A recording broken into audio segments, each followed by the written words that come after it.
So basically, structuring state in India, B.R.Ambedkar perspective, he includes that his view on smaller state.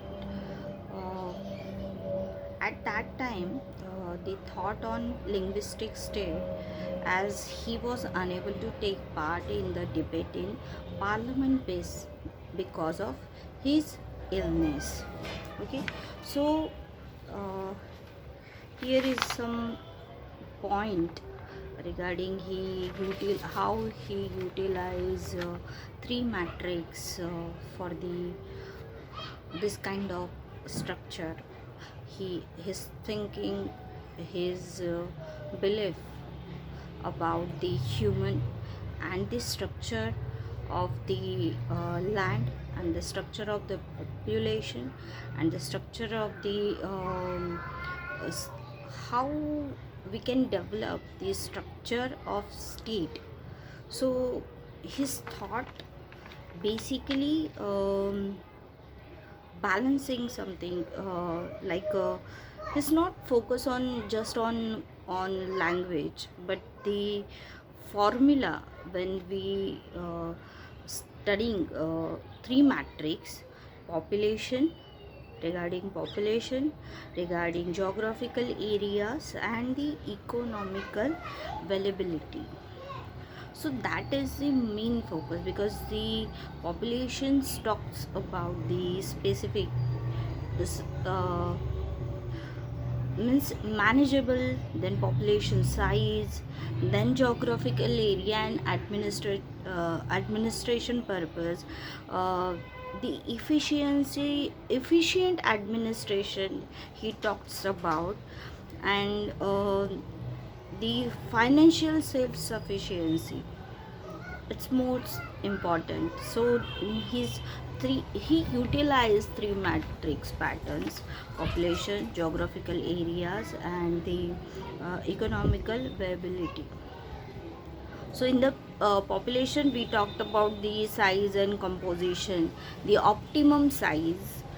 So Baba Sahib favored smaller state, arguing that a state should not have a population larger than 2 crore. At that time, his first point of view regarding the population, okay, of efficient administrations and the demographic balance. He argued that the population must be dispersed to ensure that no single caste or group could dominate other, okay, fostering a democracy work efficiently.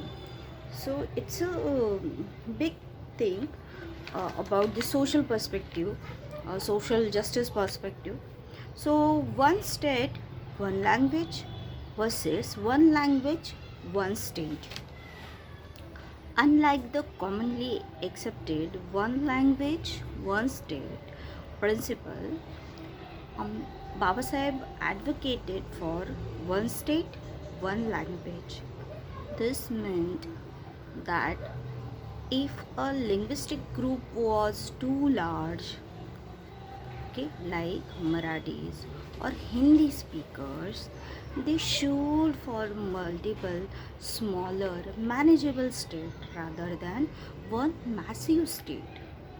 Geographical area, manageability. He criticized the state reorganization commission, SRC, for ignoring geographical constraints.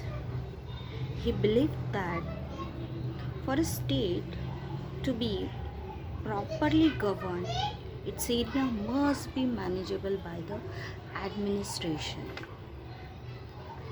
He emphasized that states should be formed based on clear, contiguous, and defined geographical borders to avoid administrative chaos and to protect local interest.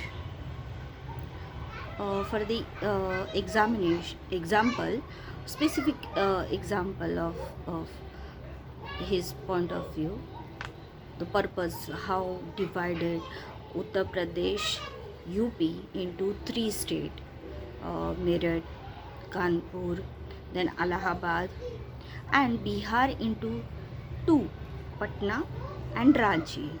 Now, based on this principle, economical viability, self-sufficiency, he emphasized that a state must be financially and economically viable. Smaller states were intended to foster balanced regional development rather than creating development regions. Resource distribution. So, resources is most important. He believed that smaller economically viable state would ensure better utilization of local resources and prevent the neglect of peripheral areas, which often happens monolithic state. In this context, the purpose of this method, the preventing northern homogeny. So, Dr. B.R. Ambedkar feared that huge populations stated in the north like UP and Bihar will dominate the federal structure, creating an imbalance of power against the south.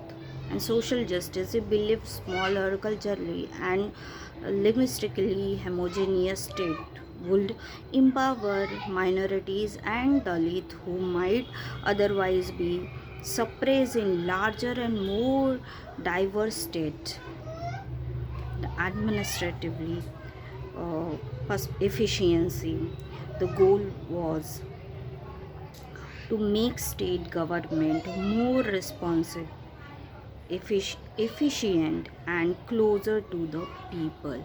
These three matrix methods uh, created smaller state patterns, and his view regarding the social justice, as well as the thought behind that thought regarding state, regarding languages, and how um, one state one language versus one language one state. We need to understand little things so we can arrange the things properly. So these three matrix and economical statistical things, we can develop our nation, and we can also respect our nature. So Baba Sahib perspective is most important. In his study is most important, though he was ill that time, but he suggest, or his thought and perspective is most important for the nation. Thank you.